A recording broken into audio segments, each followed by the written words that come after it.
Aujourd'hui, nous sommes avec Kémy Séba, et l'activiste politique. Ça fait votre troisième visite en Haïti, hein, sur la terre de Dessalines. Tout à fait. Le but de votre visite? Le but de notre visite, il n'est pas tabou ni secret. Le pays traverse une crise sans précédent. Bon nombre de pétro-challengers nous ont écrit depuis notre dernier voyage en nous demandant de revenir parce qu'il y avait une tentative de musellement et de corruption de ce mouvement anticorruption à la base. Et partant de ce principe-là, donc nous sommes venus sur place pour apporter des conseils stratégiques et méthodologiques par rapport au combat que nous menons déjà sur le continent africain et dans d'autres endroits de la diaspora qui portent leur combat qui porte ses fruits. Et parallèlement à cela, il y a un volet d'action sociale que nous menons donc, ce week-end à Haïti. Vous allez où la distribuer Si je dis, ce ne sera pas pertinent parce qu'à partir du moment où je dis où est-ce qu'on va distribuer, on risque d'être submergé par la demande comparativement aux moyens dont nous disposons. C'est une démarche symbolique qui nécessite des fonds, très clairement, mais qui ne pourra pas résoudre à elle seule la problématique, par exemple, de la fermeture de bon nombre de pharmacies. Et il faut qu'on n'oublie pas que la crise a fait en sorte que beaucoup de gens ne sont pas payés depuis parfois 3 mois, 4 mois. C'est une réalité, et donc n'ont pas la bourse pour obtenir des médicaments dans le peu de pharmacies qui sont ouvertes. Donc c'est un acte symbolique de solidarité parce que le monde noir, je le dis toujours, a une dette historique vis-à-vis d'Haïti. Haïti a montré la voie sur bon nombre de points et il est de notre responsabilité quand on voit Haïti blessé, Haïti en difficulté, Haïti assujetti, ou du moins l'impérialisme essaye de l'assujettir avec le concours des valets locaux de ce pays qui se présentent comme des personnes qui eux-mêmes luttent contre la corruption alors qu'ils sont eux-mêmes des symboles de cette corruption-là. Eh bien, il est de notre devoir d'apporter notre soutien dans la démarche que j'ai conceptualisée qui est ALODO, A-L-O-D-O, qui signifie l'entraide dans la langue fongbe au Bénin, d'accord, et qui est une sorte de solidarisme endogène africain. Oui, alors continuons-nous dans cette question et nous avons 10 départements. Est-ce que votre ONG sera cantonnée dans l'ouest? Elle sera cantonnée à Port-au-Prince parce que déjà le délai durant lequel nous sommes ici n'est pas un délai allongé. Il faut savoir qu'on est venu par nos propres moyens dans une situation qui était des plus difficiles. On a une multitude de missions. La semaine prochaine, je dois être avec mon équipe auprès du mouvement des 500 frères en Guyane pour soutenir le leader qui est en train d'aller vers une voie du panafricanisme. Il est important de le préciser ces derniers temps. Ça n'a pas été forcément la démarche au début, mais ils sont en train d'y aller avec dignité, avec courage, donc, et qui risquent beaucoup de choses, notamment la prison. Donc on a ce devoir-là aussi. Après ça, on doit être au Burkina Faso et aussi au Bénin, sur la terre de mes pères. Donc, il y a une démarche multiple qu'on doit effectuer. On ne peut pas être partout. C'est une démarche symbolique. Et je dis toujours que personne ne sauvera Haïti, si ce n'est les Haïtiens eux-mêmes. Oui. Et Kémy, vous êtes panafricaniste. Haïti, aime-t-on dire, est un résumé de l'Afrique. En quoi est la crise que traverse Haïti pour le moment et vous interpelle-t-elle? Non, plus que m'interpeller, elle m'inquiète parce qu'on est dans une situation où aujourd'hui ce pays, quoi qu'on en dise, paye le prix de son intégrité lors de ce 19e siècle, notamment en 1804. Un peu à l'image sur une plantation d'un esclave rebelle qui décide de dire qu'il ne veut plus de l'esclavage et qui se rebelle contre le maître. Il est fouetté devant les autres, humilié devant les autres, démembré devant les autres pour que les autres ne veuillent pas prendre l'exemple de cet esclave rebelle. C'est ce qui se passe quand on voit le rapport que les autres pays de la Caraïbe ont avec Haïti. On a l'impression, on entend ce slogan qui dit « Nous, on ne veut pas l'indépendance si c'est pour finir comme Haïti ». C'est un syndrome de terreur psychologique qui est effectué, mais qui est en train de changer sur la nouvelle génération. Parce que quand vous entendez la nouvelle génération résistante en Martinique, quand vous entendez la nouvelle génération résistante en Guadeloupe, en Guyane, aujourd'hui Haïti est en train de revenir sur la scène et de redevenir un symbole de résistance, même si aujourd'hui c'est évidemment difficile.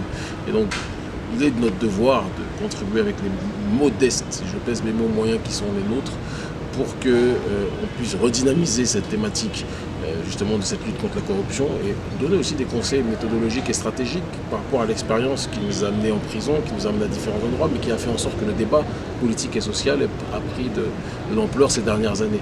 Et je précise quelque chose d'important. Il y a eu le blocage depuis des mois qui a été effectif, qui a été digne, qui a été courageux de la part des laissés pour compte.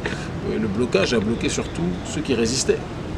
C'est-à-dire que l'oligarchie qui était censée être visée, qui était censée être protégée, qui était censée être par ce blocage, continue à manger son caviar, continue à être dans une belle situation, continue à vivre du régime de la corruption. J'ai entendu le président, ça m'a fait beaucoup sourire, qui a déclaré qu'il lutte contre la corruption alors qu'il est le symbole de cette corruption-là aujourd'hui. Il a des très bons conseillers en rhétorique. Et je ne veux pas douter de sa sincérité. Peut-être qu'il est sincère dans sa démarche. Et je lui dirais, mais s'il est sincère et qu'il estime que le régime dans lequel il est un régime corrompu, qu'est-ce qui l'empêche de démissionner? Parce qu'il est trop facile de dire on est contre un système, mais on profite de ces avantages de ce système, en l'occurrence justement les avantages que prévalent le poste de président de la République. Donc je pense qu'il y a aussi une réflexion de fond à avoir. Et je dis à mon cher frère Jovenel, si vous estimez que la situation politique, structurelle d'Haïti est une situation viciée et que vous n'êtes pas libre de vos mouvements, démissionnez.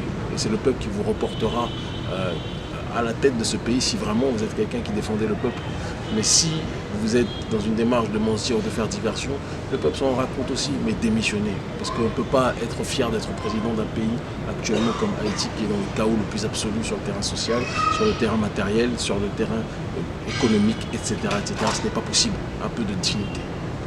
Et autrefois, il y a plus de 20 ans, il y a beaucoup d'intellectuels africains qui rendaient visite à Haïti et qui posaient ce genre de problèmes. Il me semble qu'il y a très peu cette denrée rare dans le monde intellectuel africain et qui pose ces problèmes-là. Le problème, c'est que le monde intellectuel africain aujourd'hui, c'est pour ça que moi je parle beaucoup plus du prolétariat que de l'intelligentsia. L'intelligentsia africaine aujourd'hui est cooptée intégralement par l'Occident et ne voit le monde et ne voit le bonheur qu'à travers les lunettes de l'Occident. N'est intellectuel africain que lorsque l'Occident décide de le qualifier d'intellectuel, ça vous montre déjà le fossé. C'est ce qui fait que les intellectuels d'aujourd'hui ne sont en aucun cas écoutés par le peuple. Les Felwine Sarr, tous ces types-là qui ne voient le monde qu'à travers le journal Le Monde français, le torchon néocolonial du journal Le Monde ou Le Monde Afrique, ces gens-là ne peuvent évidemment pas résoudre des problèmes et entrer à la situation de notre peuple. Okay. Vous avez dit dans une interview, je ne sais pas quand, et si je me rabuse, et vous avez dit que nous avons, on nous a préparé à aimer tout le monde, à l'exception de nous-mêmes. À l'exception de nous-mêmes.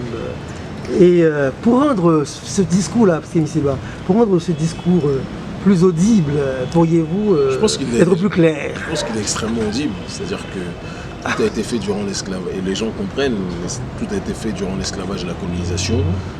Quand on parle d'aliénation, c'est rendre quelqu'un étranger à lui-même. Okay. Alien, étranger. Processus de sortir quelqu'un de son monde. Et donc, quelqu'un qui est étranger à lui-même finit par aimer autre chose que lui-même, tout simplement. Et le processus colonial et esclavagiste a poussé les nôtres à parler d'humanisme, plus que les nations occidentales qui ont inventé ce concept. On parle plus d'humanisme que les autres, alors que les nations occidentales parlent d'humanisme mais ne le pratiquent jamais. Et nous, on croit plus aux contes de fées qu'ils lancent que eux-mêmes qui en sont les initiateurs. Ça vous montre quand même qu'il y a un problème. On aime les autres, on aime tout le monde à l'exception de nous-mêmes. Et dans cette ère aujourd'hui où il y a l'émergence de Donald Trump, l'émergence des extrémistes Salvini et compagnie en Italie, l'émergence de cette extrême droite en Occident, je pense qu'il est important que les Africains comprennent que s'ils ne défendent pas leurs intérêts, personne ne défendra les intérêts pour eux. Il est temps que notre peuple se regarde comme son seul ami, son seul messie, son seul allié. J'étais en Russie récemment, au forum de Sochi, et j'ai dit ce que je redis encore, c'est que ceux qui pensent que la Russie va être un messie de l'Afrique sont des gens qui finiront esclaves des Russes. Parce que les Russes, ontologiquement, ne sont pas profondément différents des Européens. C'est faux que de penser ça. La seule différence, c'est qu'il n'y a pas le même passif colonial, et j'irai même plus loin, sur le terrain de la résistance à l'impérialisme occidental, dans un jeu d'influence, l'Union soviétique sous Khrouchtchev a soutenu les mouvements indépendantistes pour se placer sur l'échiquier international. Mais la vérité est que dans leur nature, les soviétiques n'avaient pas forcément une vision extrêmement différente des Africains.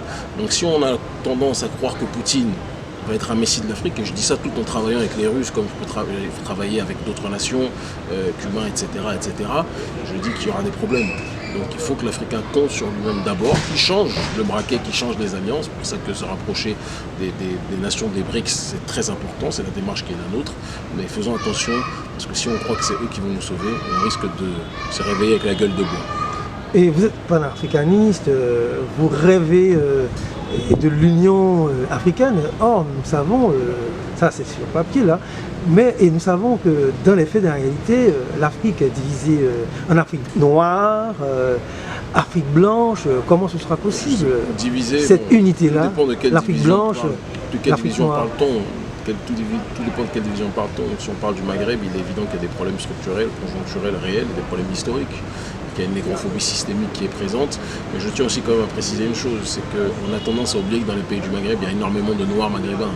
Ça, c'est quelque chose dont on ne parle pas, qui est peut-être même du domaine de 50% ou 40%. Il y a énormément de Noirs maghrébins. On ne met pas en avant, parce que ce n'est pas eux qui sont médiatisés. Comme en Inde, on ne va pas mettre les populations noires d'Inde, les Dravidiens.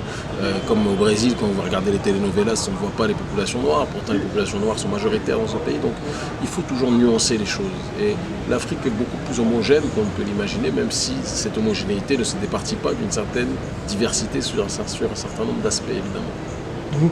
Mais vous avez parlé de la Russie, mais aujourd'hui aussi, l'Afrique... beaucoup de pays de l'Afrique tendent à aller vers la Chine.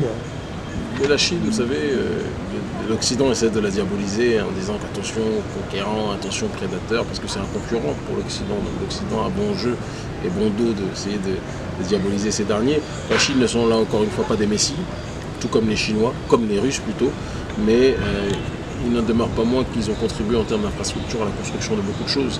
Et parce qu'on a des chefs d'État irresponsables qui ne sont pas capables de prendre en charge ce qui devrait être leur fonction publique et leur fonction politique, eh bien d'autres viennent contribuer à la construction de nos États. Et je dis toujours, pour cette raison, je pousse nos citoyens, nos concitoyens à comprendre que ce que les élites ne font pas pour le peuple, il faut qu'on se retrousse les manches et qu'on le fasse nous-mêmes. C'est un peu la démarche d'Urgence panafricaniste. C'est dans ce sens-là qu'on a lancé notamment, pour terminer, ce que je dois bientôt y aller, une chaîne de centres commerciaux panafricanistes où on ne vend que des produits 100% africains, le centre Panaf, supermarché 100% produits africains pour valoriser la production locale, comme le disait Thomas Sankara.